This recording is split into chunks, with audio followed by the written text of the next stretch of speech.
Bonjour et bienvenue dans ce podcast qui donne la parole à des brasseurs, amateurs ou professionnels, débutants ou experts qui nous racontent leurs débuts, leur parcours, leurs galères, leurs succès et aussi leur actu. Moi c'est Aurélie. Et moi Karine. Notre idée, partir à la rencontre des passionnés du brassage, écouter leurs histoires, partager des conseils et astuces pour t'aider à progresser dans le brassage de bière chez toi. Tu peux maintenant retrouver ce podcast sur la plupart de tes applications de podcast préférées, Apple Podcast sur iPhone, Google Podcast sur Android, et tu peux aussi nous retrouver sur notre chaîne YouTube. Si ce podcast te plaît, n'hésite surtout pas à en parler autour de toi, à partager. Comme le dit Fab, le bouche à oreille est encore le meilleur moyen de faire connaître ce petit projet. Retrouve-nous sur notre blog commentbrassersabière.fr et sur les réseaux sociaux. Toutes les notes, les liens et les photos de cet épisode sont dispo sur notre blog.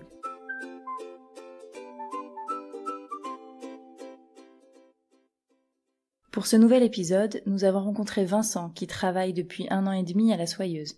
Cette ferme-brasserie située à Rontalon dans les monts du Lyonnais a été créée il y a bientôt 16 ans par Bertrand Burclé et c'est d'ailleurs chez lui que nous avons enregistré cette rencontre. Merci à Vincent et à la famille Burclé pour leur accueil chaleureux et leur bon café. Bonne écoute.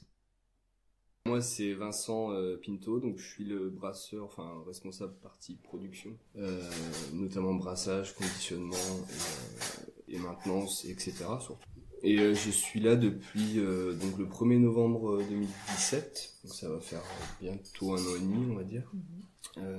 Donc je suis arrivé en connaissant rien du tout au brassage ou presque, c'est-à-dire que j'avais brassé un petit peu chez moi mais vraiment vite fait et vraiment à l'arrache. Et en fait du coup j'ai appris sur le tas. Et du coup, tu t'as fait quoi comme études? J'ai fait des études en génie de l'environnement, en bio, donc à Saint-Étienne, en DUT. Ensuite, j'ai fait une licence pro à Montpellier en agriculture intégrée.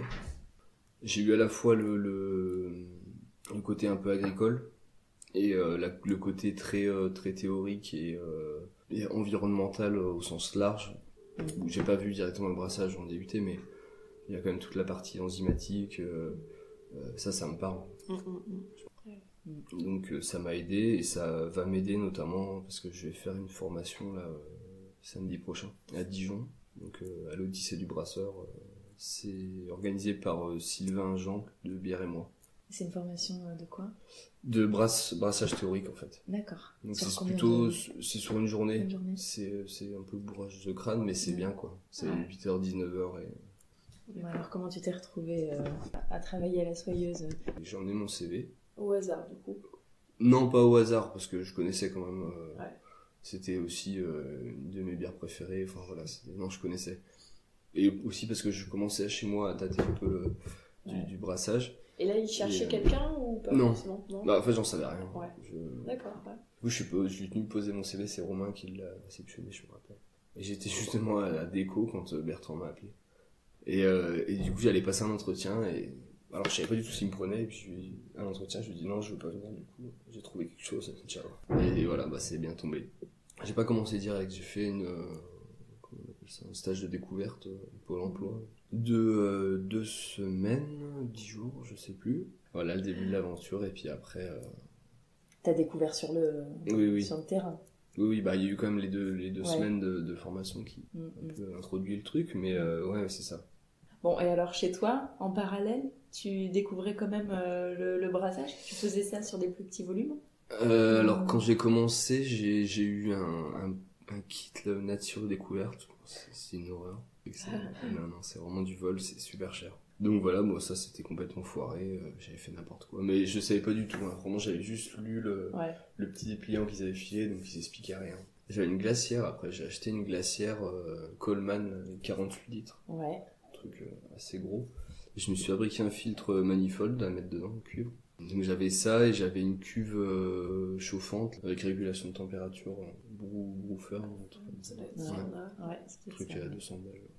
J'ai mis du temps à m'adapter quand même parce que c'est un peu aléatoire la glacière quoi, donc c'était sympa mais du coup là je suis passé sur autre chose. Là, j'ai vendu tout ce truc et j'ai racheté une cuve Klarstein. C'est type Grandfather sauf que ça coûte 6 fois moins cher.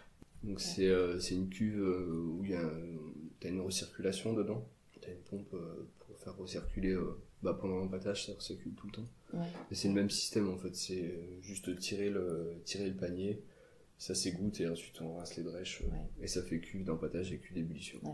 Je fais 30 litres.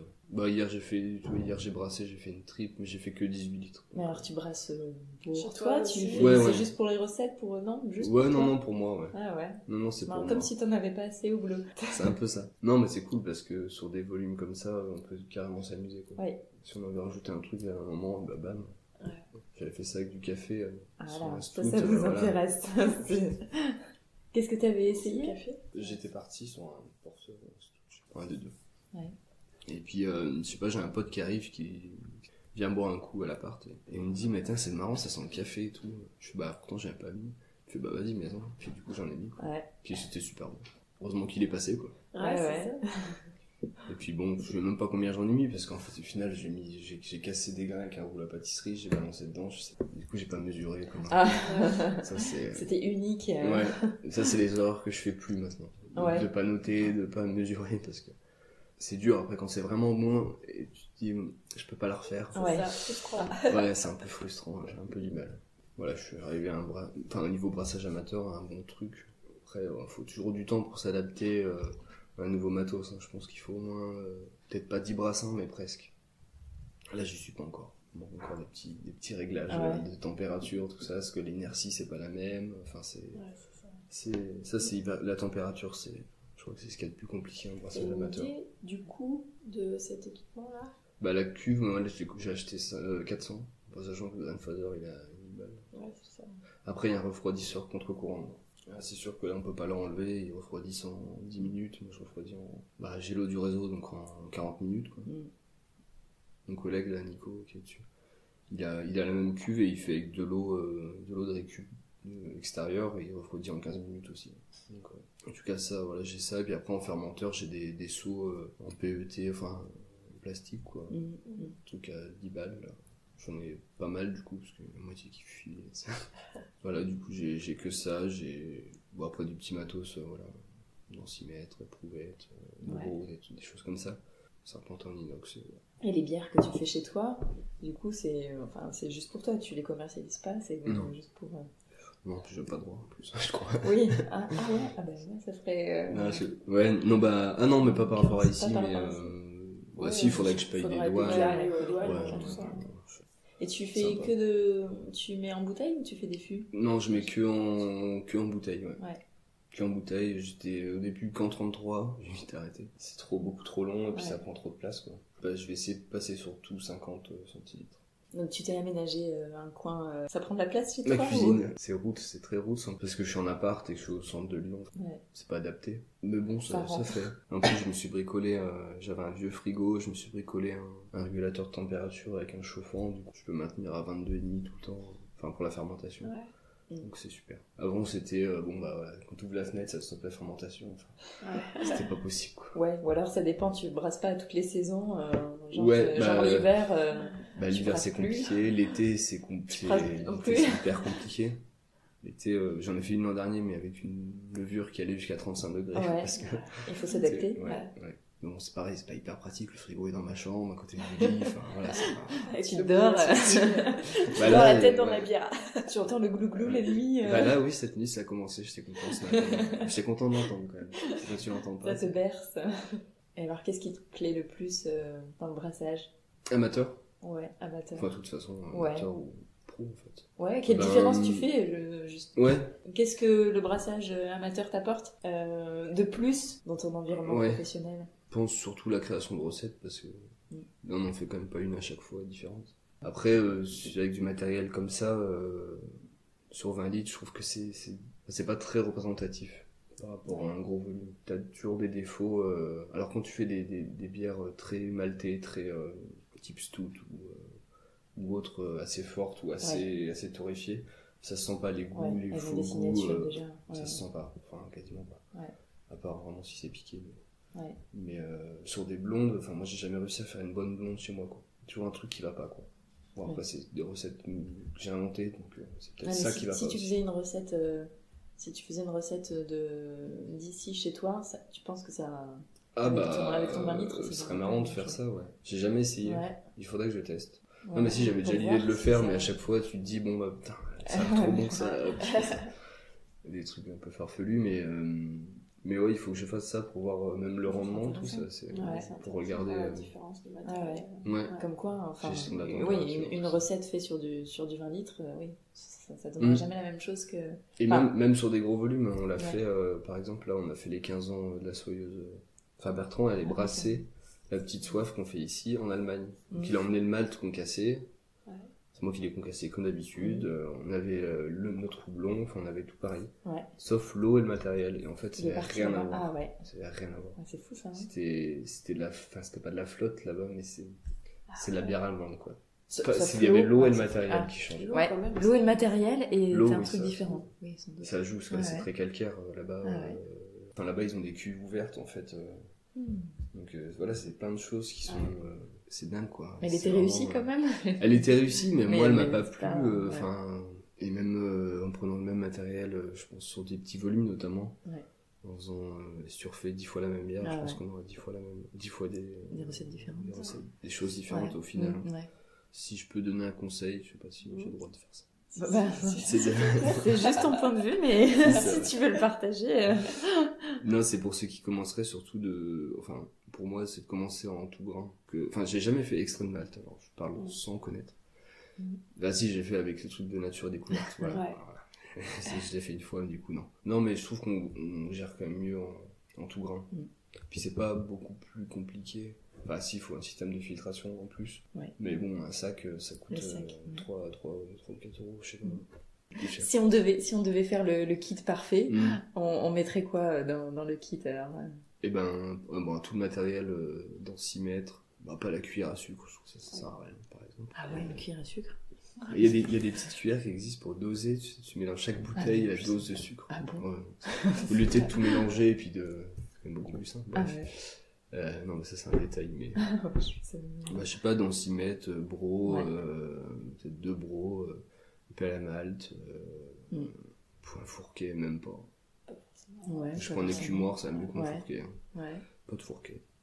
Je dirais deux seaux en plastique, là, de 30 litres. Ouais. Avec les robinets. Avec robinet barboteur Ouais. dans les deux. En tout cas, par rapport à ce que je fais, c'est qu'il y en a un qui est percé plus haut que l'autre au niveau du robinet. Ah ouais. Pour ma pour, première fermentation, d'accord. comme ça je prends pas les Garder la levures ligne pour la au fond, densité. ouais. Ah ouais. Ensuite, je transfère dans l'autre. Et là, je mets à froid. Ça permet de faire choper moins de levure quand même. D'accord. Et puis... Mais du coup, ça veut dire que c'est toi qui as percé tes seaux pour mettre tes robinets. Ouais, bon, pas tout le temps, des fois ils sont déjà percés. Mais Parce que sinon... pour pouvoir choisir la hauteur à Ouais. laquelle tu mets le robinet. Ouais, mais en fait, de toute façon, je sais pas, plus dégueulasse que ce qu'ils font. Des fois, t'achètes des seaux, ils sont évasés. Enfin, faut souvent les poncer ou quoi. Du produit nettoyant. Produit T'achètes quoi nettoyant. toi T'as quoi comme produit pour Eh nettoyer ben, moi, j'ai Chemic Pro Oxy. J'ai jamais eu aucune contamination. Ouais. Après, là, j'ai racheté en plus de la soude en granulé, là. Décoller les fonds de bouteille. Non, pour simplement laver la cuve une fois que j'ai fini de brasser. Je fais tourner 20 minutes à 60 degrés avec les petites billes. Et ça m'enlève tout ce qui reste. Bon, il reste plus grand chose, hein, mais il y a toujours un peu de la merde qui reste. Donc je sais qu'à chaque fois que je recommence, elle est propre et c'est reparti. Quoi. Alors j'ai vu que, notamment aux États-Unis, ils faisaient des espèces de glacières super bien faites, là, avec un filtre et tout. C'est fait pour 5 gallons, 10 gallons. Alors, je sais pas, Ouais, ça ça va faire va 30 bien. litres. Et qui sont super bien faits, donc je dirais ça, et puis une cuve comme vous avez, la Brou Ferme. Puis là, ce serait un kit quand même pas mal. Ah, puis un serpentin peut-être aussi. Bah, ça va chier un serpentin. Mais après, à faire, moi j'en avais fait un en cuivre, c'est simple. Hein. Donc, c'est juste à prendre un seau, tu l'enroules autour. Forme et encore, de toute façon, la forme, au pire. Oui, Ouais, tout dépend ce qu'on veut, mais si je devais avoir un kit parfait, ce serait celui-là. Avec Et des pour, bouteilles, peut-être. Ouais, des bouteilles. Ouais. Et pour encapsuler. Bah, moi j'ai une encapsuleuse comme ça. À pied, ouais. Parce que les à main, c'est quand même pas terrible. Ouais. Ou des bouchons mécaniques, hein. Moi, j'ai ça sur les 75, franchement. Parce que je lave à chaque fois, en plus, avec le Chemic Pro, je lave les bouchons mécaniques et les capsules. Alors ça aussi, dans un tout petit appartement, ça doit être sympa quand tu nettoies les bouteilles. Ah ouais, je mets des la baignoire, non partout. de... Ah non, moi je suis dans l'évier de la cuisine. Ah. Une tour là pour ranger les bouteilles à l'envers. Et ouais. C'est parfait. Ouais. Et puis un petit truc pour laver les bouteilles, un espèce de siphon là, ouais. qui remonte. Qui t'envoie de l'eau sous pression pour nettoyer. Moi je mets du Camille Pro dedans, de l'eau chaude, je rince, je sais pas, je secoue 5 fois et après je rince à l'eau froide et c'est bon. Ouais. J'ai jamais rien eu. Ça nettoie très bien, ça va bien au fond, même des 75 ça va bien au fond. Et tu rinces après une fois que t'es mis ouais. Tu rinces quand même. Ah ouais, je rince à l'eau froide et puis je les retourne sur l'arbre là. Puis après c'est parti quoi. Ouais. Ah puis un moulin mais bon. Après il y a pas mal de. Tu peux l'acheter aussi concassé. Ouais mais alors ça. Ouais, tu ferais pas confiance. Non. Parce qu'en fait, si le concasse le lundi, que tu le reçois le lundi d'après ou le vendredi, c'est pas bon. Enfin, normalement, il faut vraiment le concasser. Bah, il sèche, enfin, il y a des enzymes qui partent, quoi, en fait. T'as une perte de rendement. Si plus tu le fais tôt, plus t'as une perte de rendement. Le mieux, c'est de le faire tout de suite avant, quoi. Du coup, des petites ou des galères, tu peux partager des trucs à pas faire avec les débutants. À pas faire, ou à faire, noter ses priorités en fait avant de brasser. C'est-à-dire savoir si on veut donner la priorité à. C'est par rapport à ce que je vois sur les brassages amateurs, tout ça aussi. Il y en a qui donnent la priorité à l'eau, à ajuster le pH et tout, et qui à côté de ça vont dire qu'ils nettoient n'importe comment. Tu vois, je pense qu'il y a des priorités à se fixer avant. Après tout dépend, hein. Pour moi ce serait nettoyage et température. Ce qui me semble essentiel, mais après c'est mon avis. C'est pas de s'éparpiller à vouloir faire plein de trucs et sur des premières recettes c'est faire des trucs simples. Des recettes simples et des recettes peut-être pas trop inventées dès le début quand même, parce que c'est vrai que c'est facile de se foirer.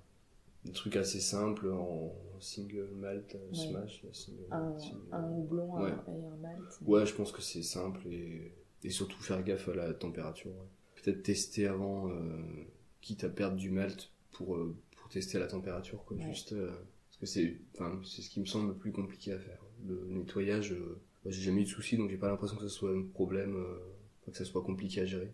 Autant moins que le produit, là, le Camille Pro. Je veux dire, je mets de l'eau chaude, je mets 7 litres, je mets 2 cuillères à café, et je secoue et je laisse une demi-heure, et puis voilà. Ouais. Et après je rince à l'eau froide et terminé. Je vais aussi nettoyer les seaux avec des brosses qui abîment le seau. Et du coup, au niveau des ingrédients, comme tu expérimentes pas mal, tu as une palette de maltes différents ou c'est en amont que tu réfléchis et que tu t'approvisionnes en fonction de ce que tu veux faire?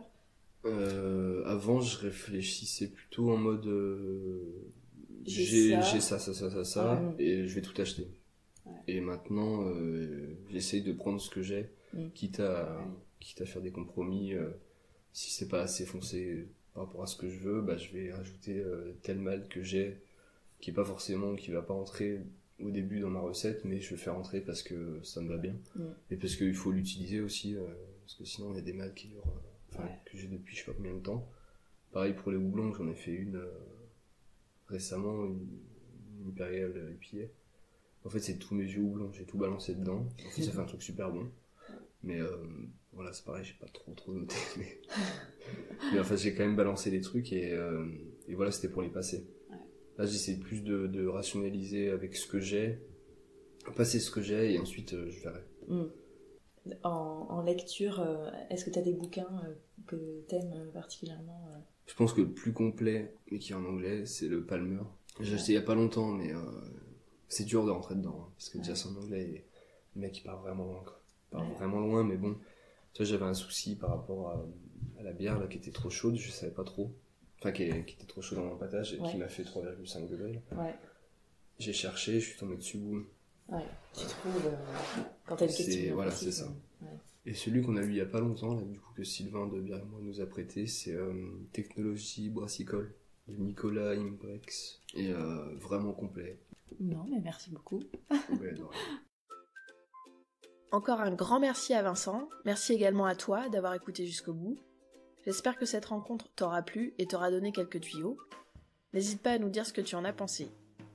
Abonne-toi au blog Comment brasser sa bière si tu veux être notifié lors des prochaines publications d'articles. À très bientôt.